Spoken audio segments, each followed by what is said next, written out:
welcome to Inside Albania. Thank you for joining me today all the way from London. It's an absolute pleasure. How long have you lived in the UK? We've swapped places, it seems. And what inspired you to start this school? I've been here for over 25 years. And the inspiration comes from within. Mm-hmm. I've got a small son, 5-year-old, and it just seems so natural for me to be engaging in this sort of activity, given that I was a teacher before. And given that I feel all around me there's a great loss of our language to the second generation.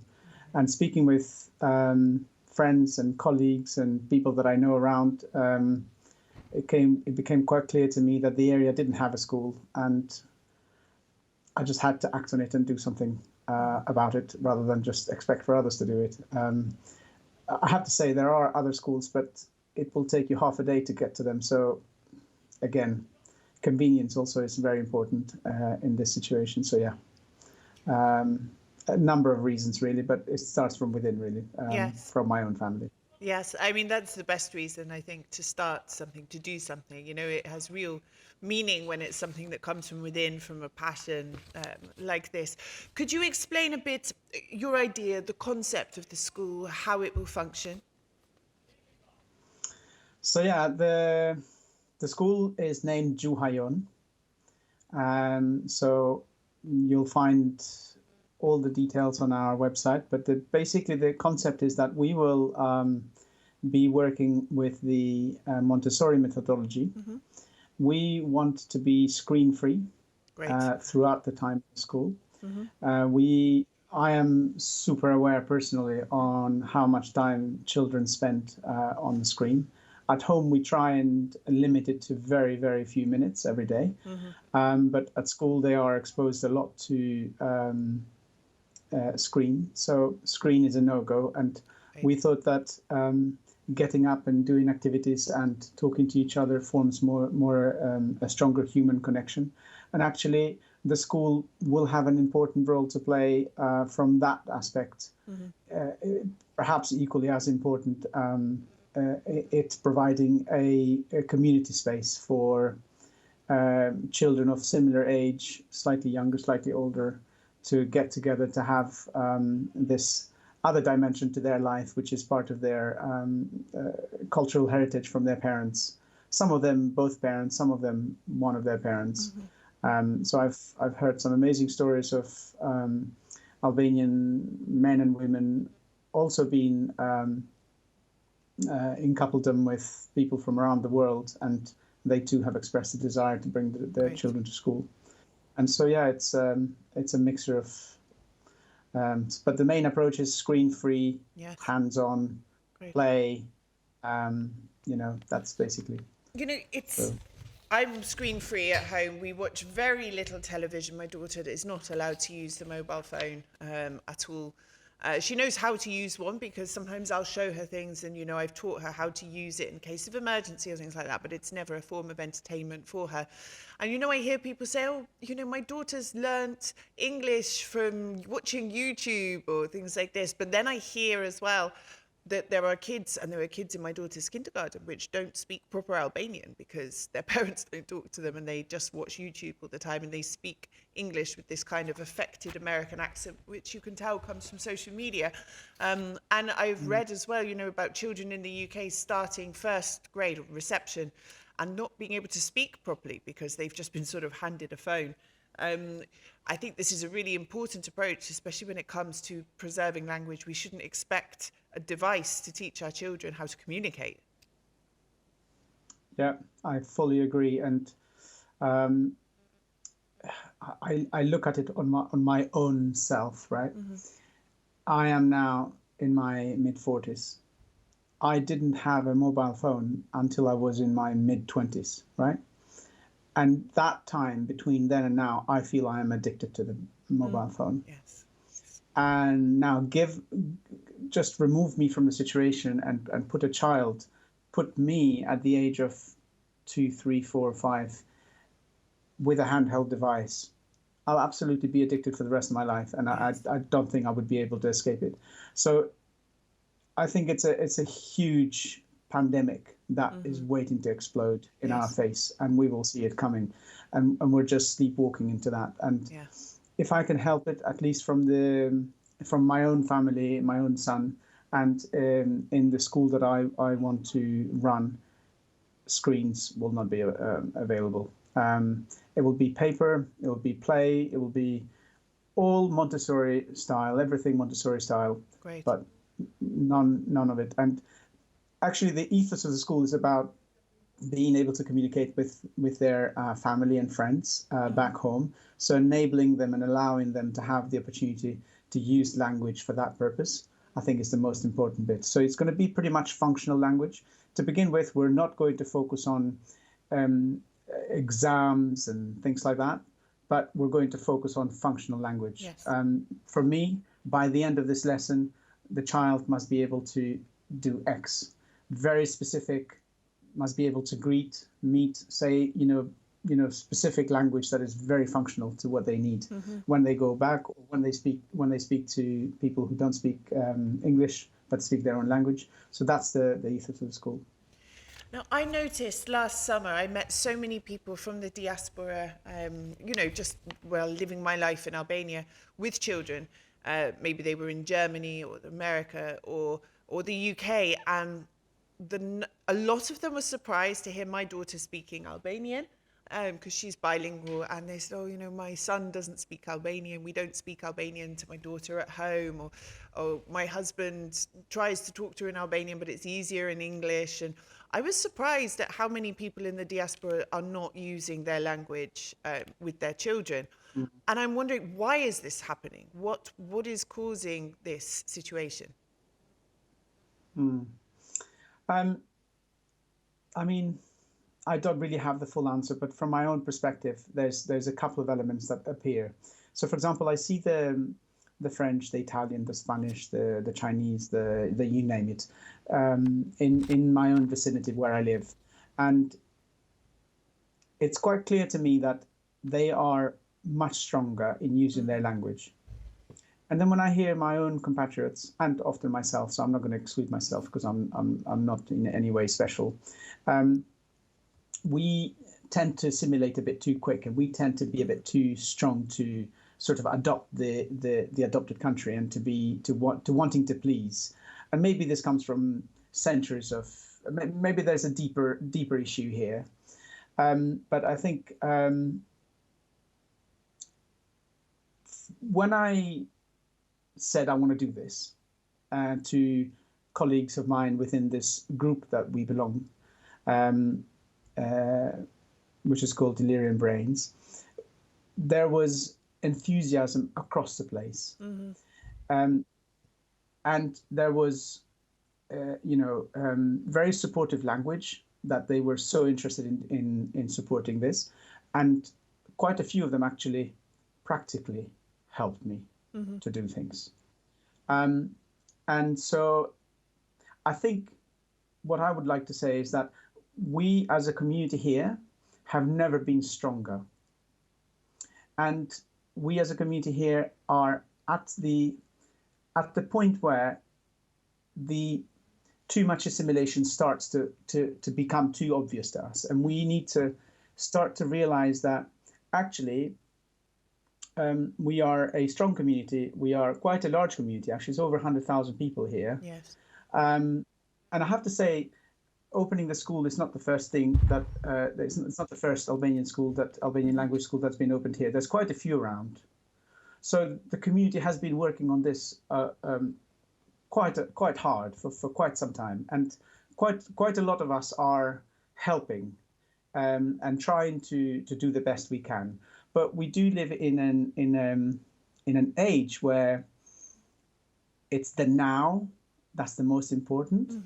We live at an age where this little rectangle in our hands is designed to draw our attention, and speed is of the essence, and it can't wait for tomorrow. And there's a lot of things happening that are sort of bombarding us with and taking our attention away from. And so if I go back 10,000 years ago in our ancestors, how will they have survived, in terms of being able to use the energy they had, and the brain is the biggest consumption of energy. And if you're sort of diluting your attention to too many things, then you get eaten by a lion. So they had to focus. And in our day now, it's not easy to dilute our attention to both speak Albanian and speak English, or speak German and speak Albanian, or speak Italian and speak Albanian. So we go for the default, safest route, easiest way, path of least resistance sort of approach. And I don't blame people. People are super busy, but I think we are at a point in our history as a community, as a diaspora, where we're starting to realize that, this is happening, and we need to react now, and we need to do something about it now. And so this is really my input, alongside many of my colleagues here. What's at stake here? Because, I mean, the Albanian diaspora is huge. There are more Albanians outside Albania than there are inside Albania. There is 100,000 people or so leaving every year, and you have one of the oldest and most original, unique languages in Europe, if not the world. And we see this language is changing. I notice words which appear to be English and have been changed slightly, and then people say, there's actually an Albanian word for that, and I hear people saying, shum cute, and I want to scratch my eyes out, How this language, I think, is it's changing, it's evolving as language does, but if less people are speaking it, and they're assimilating into communities outside of Albania, this potentially endangers the future of the pure language, so to speak. Yeah, so I definitely want to do something about it not dying out. I think there is a broader awakening by a lot of people in similar shoes to mine. There's definitely an impact, as I said earlier, on various media systems and the speed of now, and the overpowering of the English language mostly over others. Mostly it being the lingua franca, and now it being infiltrated in the technology that we use every day. Yes. Sort of has created its own current in a river of languages, and it's the predominant current in it. But I mean, if I just go back to I don't think I need to fear too much, because even if you look at the English language, the word human, which is the most basic word that you have to find in any language, actually comes from Latin, humano. Mm-hmm. So in its own form, the English language has not survived its pure system. So I think languages change, languages adopt, people adopt in using them. So while I think there is absolutely a lot of work that we need to do to make sure that we don't lose our language, I'm not at that point where I fear we are. If we do nothing about it, we will lose our language. I think that's the message I have. One of the other arguments I'd heard was, or reasons was, but Albanian, why do they need to know Albanian? They need to know English and German. We live in Germany, or English and French, or just English, And my idea was, the Albanian language is very unique. It's a niche. If you know it, you never know when that's going to come in handy. But also, I think if you can master that language, you can master a lot of other languages much easier. How do you feel about that when people say, it's not really a useful language to know? Well, I think I'll just change slightly the answer to this, because I think actually it's not just it's not about Albanian in itself, but Albanian in this case happens to be our subject, but it's about knowing languages. And I think knowing languages make every child a much better human being, a much more enriched human being than without it. So I think that's really important. So parents of my kind that have children that are Albanians and are in any of the diaspora environments wherever we live, I think the first they need to think is, how can I enrich my child's life? Mm-hmm. Can I make my child a much more enriched human being? And teaching them a language, and in this case their Albanian language, is absolutely going to help in that direction. That's one. And I think we have, as a nation, as a culture, we've come a long, long way. And we owe it to our forefathers and foremothers and forebearers to carry on our language. The place around us, Europe, will be a much impoverished environment without the unique set of languages, and Albanian being one of the 7 Indo-European languages. It will absolutely make the place a poorer place for everybody. So I don't think that's an option. And I'm hoping that specifically here, and I wanted to say thank you to the embassies here. The Embassy of Kosovo, for example, has already sent me books. Has already promised to send me books to bring to the inauguration launch. So I'm very happy, and I'm waiting for the Albanian embassy to act as well. I've invited them. But I think there seems to be, and I think Rama also mentioned, the Prime Minister recently mentioned that there has been a movement in this direction. And I think, like I mentioned earlier, there is an awakening that's happening within ourselves, that we're realizing that something is at stake. Yeah. I think we won't let it happen. No, good. I mean, I'm on the flip side of this. I live in Albania. My daughter is 5.5, and I was very insistent that she be raised in a bilingual way. So I speak in English to her at home, so her mother tongue, because if I speak in her to Albanian, she's going to learn all the bad habits that I've picked up. And she does her education in Albanian language, and she speaks to her other half of the family who are Albanian in Albanian only. And honestly, it's been easy. She was not delayed with speaking, quite the opposite. She very rarely got confused. Maybe, when she was about 3 or 4, there were a couple of words, sometimes she confused them, but it was never an issue. She never had a delay with her speaking or understanding. Now she is... I check in with the teachers quite regularly. I say, is she behind? Is she managing okay? Because obviously we don't speak Albanian at home because I'm English. And they're like, no, you wouldn't know that she doesn't speak English at home. She talks more than some of her peers. It's not been a difficult process to raise her as being bilingual. And I see in her communication skills. I test her sometimes, and I say sentences in English, and I say translate it, and she does it like this, and it's amazing. And I know kids are good at picking up languages, but even she picks up words to like Italian songs and French songs so quickly in a way that I can't. I mean, I'm old, but she does it so quickly, and I believe what you say, that it's not about teaching which language you're teaching them as a second language as a child. It's the fact that you're exposing the brain to another language and all of the things that go on inside the brain when they're switching between 2 languages, which gives them a huge advantage in the future. I think this is really important. Yeah, I think I've read quite a lot of literature, and I think synapses and neurons are multiplied and generated as a result of a second language. Essentially, physically, the brain changes. Wow. So it's an incredible, incredibly powerful motivator. And I've experienced it with my son, and my son is similar age, not turning yet 5. But originally I thought, well, I need to teach him Albanian. So for the first 2 years, I spoke to him only in Albanian.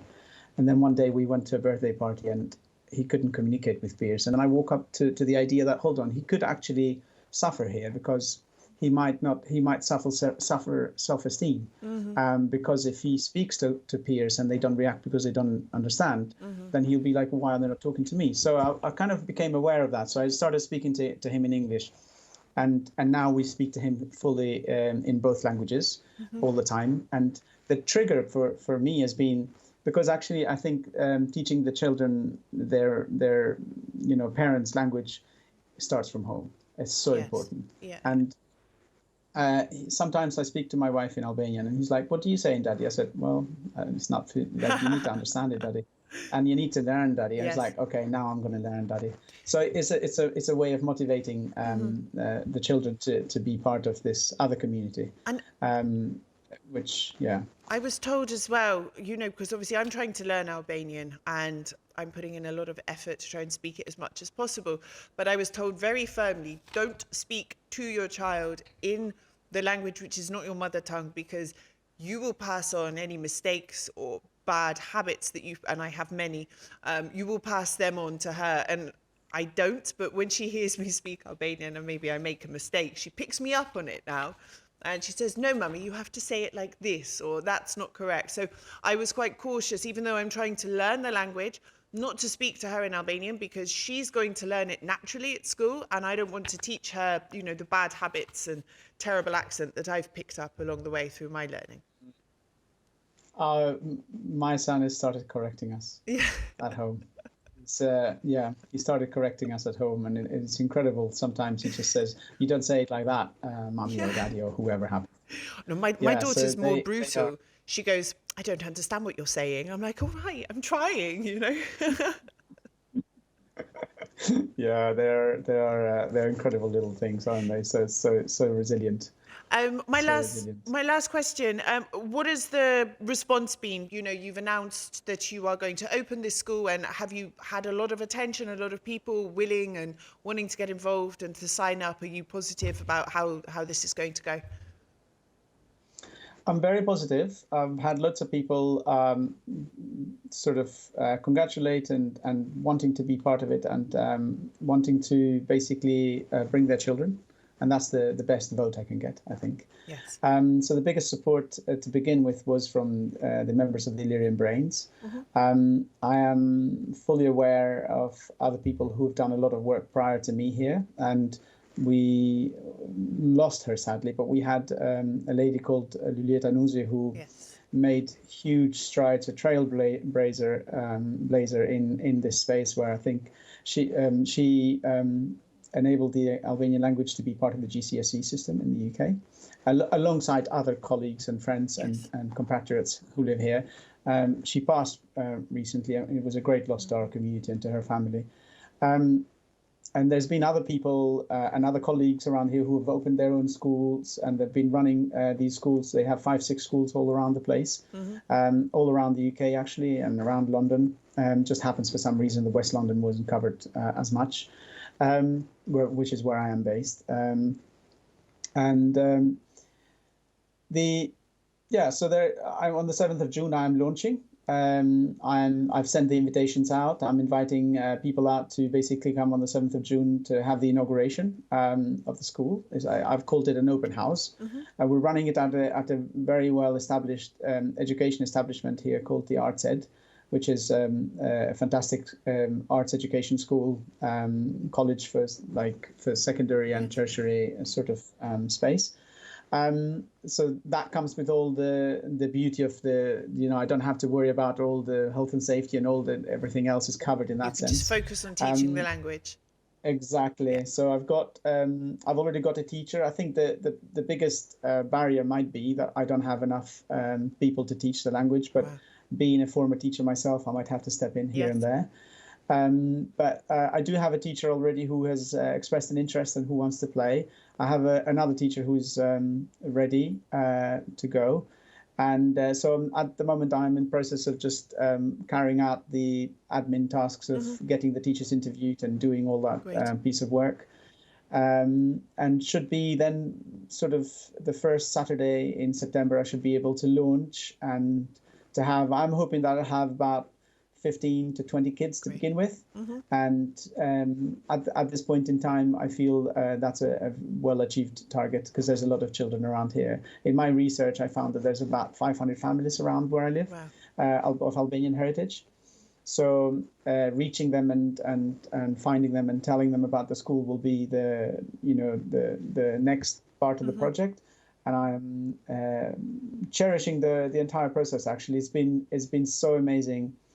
The level of support that I've received from all of the community on LinkedIn and in other social spaces and social media has been absolutely amazing. So I think there's on my research it shows that there's a lot of demand around the area, and parents want it. And it's an amazing location. I can't see why a parent wouldn't want to bring their children to the school, and also use that 2 hours for something for themselves, which is, it gives them a respite from having to have childcare all day as well.